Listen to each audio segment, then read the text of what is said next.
आपल्या चॅनलवर सगळ्यांचं मनापासून स्वागत आहे। उद्या 19 एप्रिल 2026ला रविवारी आहे अक्षय तृतीया। अक्षय तृतीया हा जो दिवस आहे, ज्याप्रमाणे माता लक्ष्मी भगवान विष्णूंच्या पूजनाचा दिवस आहे, त्याचप्रमाणे हा दिवस पितरांची पूजा करण्यासाठी देखील अतिशय महत्त्वाचा असा दिवस समजला जातो। आपल्या सगळ्यांना माहीत आहे, पितृपक्षामध्ये आपण पितरांची सेवा करत असतो आणि पितृपक्षानंतर जो कोणता महत्त्वाचा दिवस आहे आणि तिथी आहे ती म्हणजे अक्षय तृतीया। या दिवशी पण पितरांची सेवा जर आपण केली तर अनेक प्रकारच्या पितृदोषातून आपली मुक्तता होते। तर या व्हिडिओमध्ये मी तुम्हाला सांगणार आहे की अक्षय तृतीये दिवशी पितरांची पूजा कशी करायची, पूजा मांडणी कशी करायची। सासू सासरे नसतील तर त्यांच्यासाठी पूजा कशी मांडायची, फक्त सासू नसेल तर पूजा कशी मांडायची, सासरे नसतील तर पूजा कशी मांडायची, हे आपण बघणार आहोत। आणि त्याचबरोबर बघा, या दिवशी आपल्याला एक वस्तू अवश्य दान करायची आहे। ही वस्तू जर तुम्ही दान केली तर अनेक प्रकारच्या पितृदोषातून आपली मुक्तता होते आणि आपल्या पितरांना मोक्ष मिळतो। त्यामुळे अक्षय तृतीये दिवशी ही वस्तू आपल्याला दान करायची आहे। आता मी तुम्हाला सांगणार आहे की पितरांची पूजा आपल्याला कशी करायची आहे। सगळ्यात महत्त्वाची गोष्ट म्हणजे अक्षय तृतीये दिवशी तुम्ही सगळ्यांनी पितरांचं स्मरण करायचं आहे। ज्याप्रमाणे आपल्या कुलदेवीचा आशीर्वाद महत्त्वाचा आहे, तेवढाच आपल्या पितरांचा देखील आशीर्वाद महत्त्वाचा आहे। बरेच जण असं म्हणतात, अक्षय तृतीये दिवशी आमचे सासू सासरे गावी पितरांचं सगळं काही करतात, मग आम्ही करायची काय गरज आहे? कारण आम्ही जॉब निमित्त किंवा व्यवसायानिमित्त दुसऱ्या शहरात गावामध्ये राहतोय, मग आम्ही कशाला करू? लक्षात घ्या, पितर जे असतात हे संपूर्ण कुटुंबाचे असतात, फक्त सासू सासऱ्यांनी केलं त्यामुळे झालं असं नाही। त्यामुळे तुम्ही जिथे कुठे राहताय, दुसऱ्या गावी शहरामध्ये, तिथे तुम्ही पितरांचं स्मरण अवश्य करा।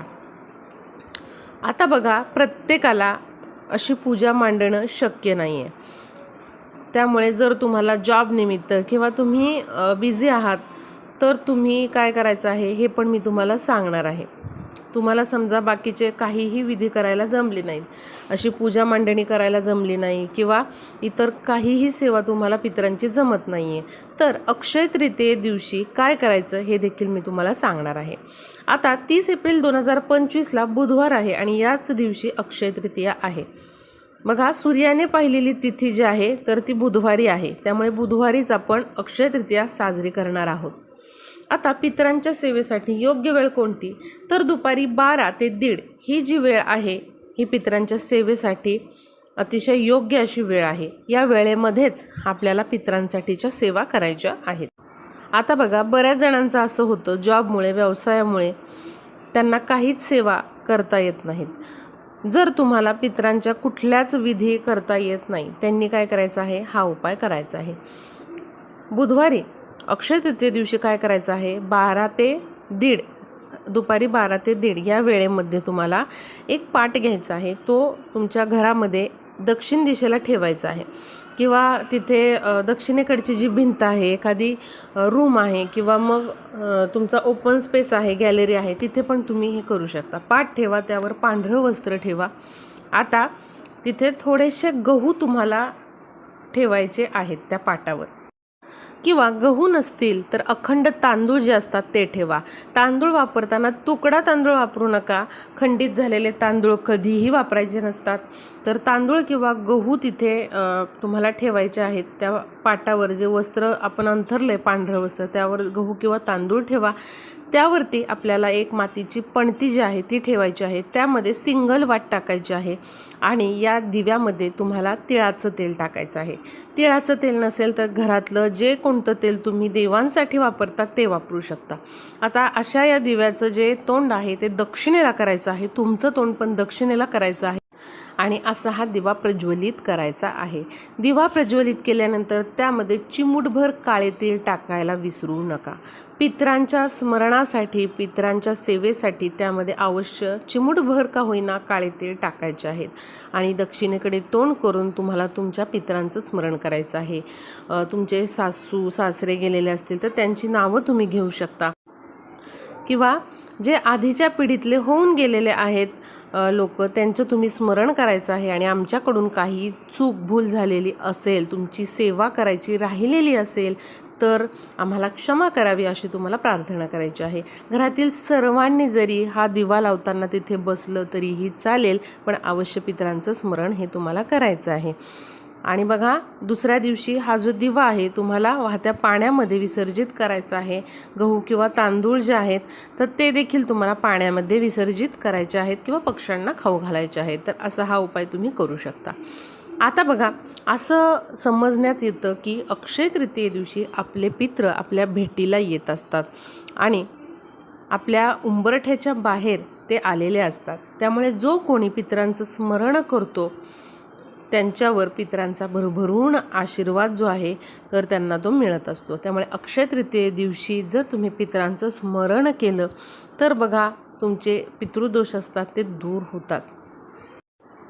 तर बघा, ही पहिली मी सेवा सांगितली की तुम्ही पितरांसाठी हा उपाय करू शकता. भले तुम्ही कुठेही असू द्यात, जगाच्या पाठीवर तुम्ही कुठेही राहिला असू द्यात, हा उपाय तुम्ही तुमच्या पितरांसाठी अवश्य अक्षय तृतीये दिवशी करायचा आहे, हे लक्षात घ्या.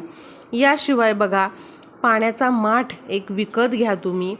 लक्षात घ्या, जुना माठ घ्यायचा नाही. नाहीतर बरेच जण काय करतात, जुना माठ झालेला आहे, आता आपण नवीन घ्यायचा आहे, त्यामुळे जुन्या माठामध्येच पाणी भरतात आणि तो दान करतात. असं करायचं नाही. नवीन कोरा माठ घ्या, मध्यम साईजचा घ्या, मोठा घ्या चालेल. त्यामध्ये पाणी भरा आणि एखाद्या गरजू व्यक्तीला तो पाण्याने भरलेला माठ अक्षय तृतीये दिवशी दान करा आणि तुमच्या पितरांचं स्मरण करा. लक्षात घ्या, यामुळे देखील तुमचे पितृदोष दूर होतात आणि आपल्या पितरांना सद्गती लाभते.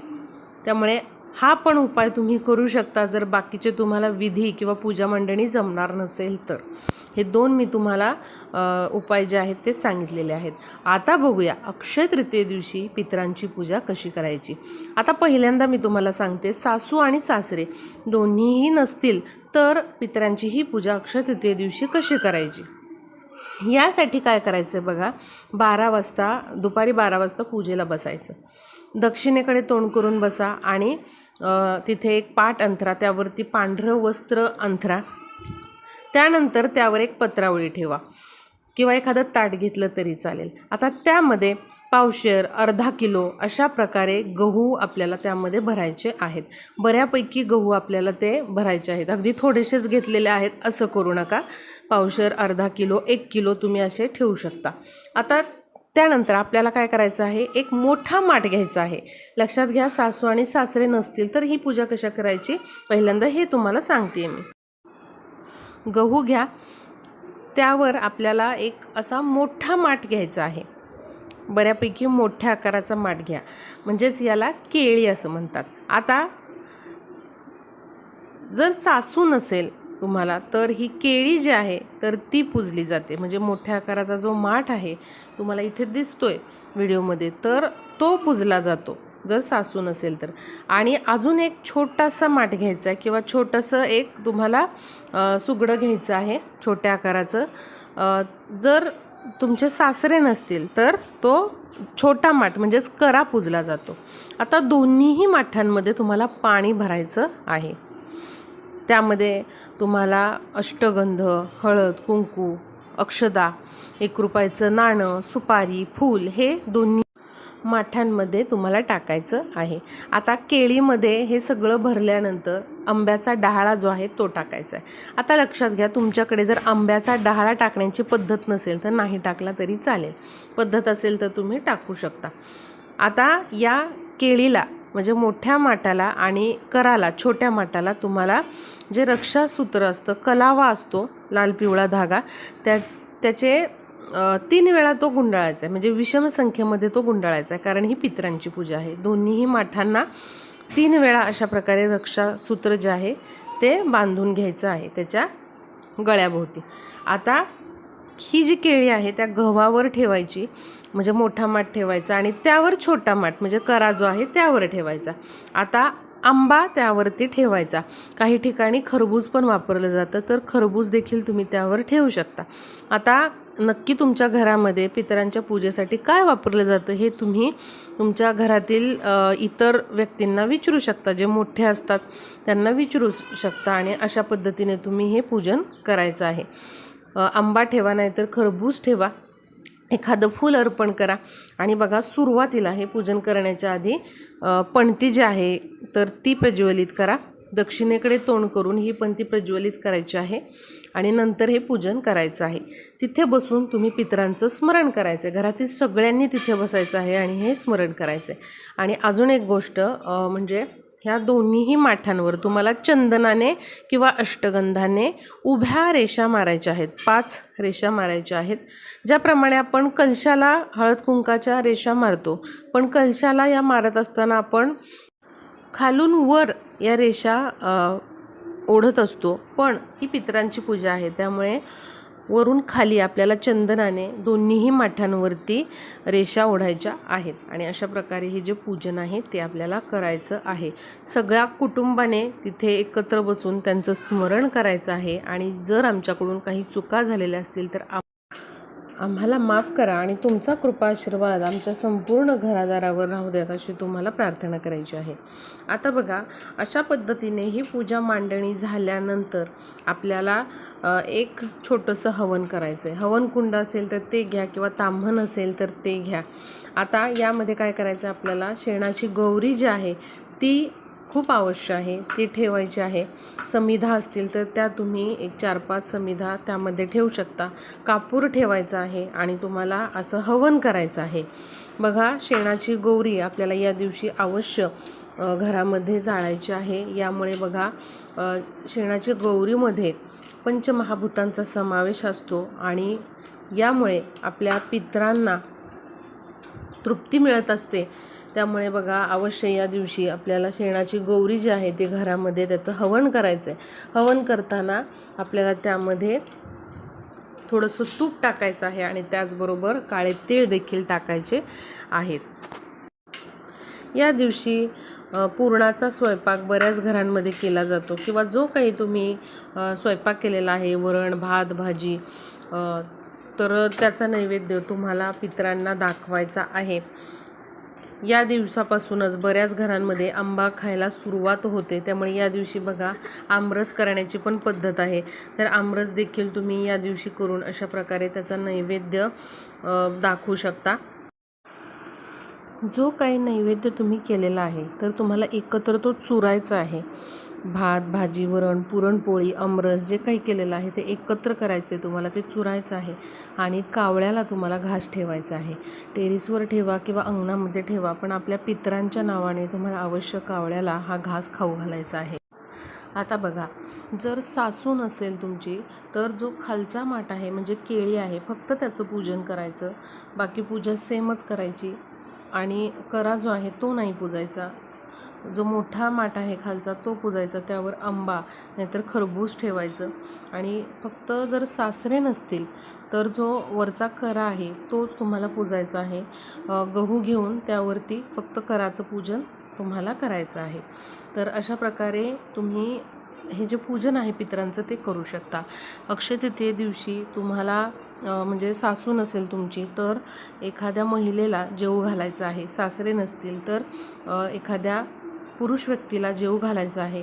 आणि सासू सासरे दोन्हीही नसतील तर एखादी महिला पुरुष या दोघांनाही जेवू घालायचं आहे किंवा जोडप्याला जेवू घातलं तुम्ही तरीही चालेल. आता असं हे पूजन तुम्हाला दुपारी 12 ते 1:30 या वेळेमध्ये करायचं आहे. आणि त्यानंतर बघा, तुम्हाला हे दोन्ही जे माठ आहे तर ते पाण्याने भरून एखाद्या गरजू व्यक्तीला दान करायचे.